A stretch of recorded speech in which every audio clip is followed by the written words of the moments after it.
আসসালামু আলাইকুম, সবাই কেমন আছেন? আলহামদুলিল্লাহ আমি তো অনেক ভালো আছি। তো আজকে মজাদার একটা রেসিপি রান্না করব, তাও এটা হচ্ছে রায়ান মুনির জন্য। তাহলে চলুন দেখা যাক কী রান্না করি।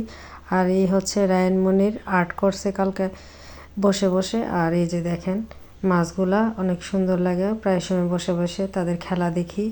আর এখন মাংসটা ধুয়ে কেটে রেডি করে নিয়েছি, গরুর কারা ভুনা করা হবে। সে অনেকদিন ধরে বলতেছে তাকে খাওয়ানোর জন্য, তো প্যাকেট মশলা দিয়ে আজকে রান্না করব। তো প্রথমে পেঁয়াজ কুচি, মশলা, সামান্য লবণ আর সরিষার তেল ছাড়া তো আসলে এই রান্নাটা পরিপূর্ণ হবে না।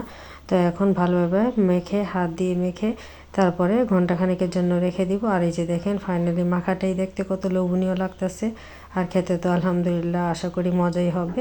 তো এখন আমি মৃদু আঁচে বসাই দিছি, তো আস্তে আস্তে মাংসটা হবে, তারপর পানিটা শুকাবে। আর এক পাশে ভাত বসাই দিছি। তো পানিটা শুকানোর পর তারপরে এখানে আরেকটু মশলা ছিল, ওইটা দিয়ে দিলাম, আরেক প্যাকেট মশলা ছিল। তো এখন এটাকে আবার চুলা কমায় বসায় রাখবো অনেকক্ষণ। তো পানিটা না শুকালে আসলেই মজা লাগবে না। আর এখানে কিছু রুটি ছেঁকে নিতেছি রাতে খাওয়ার জন্য।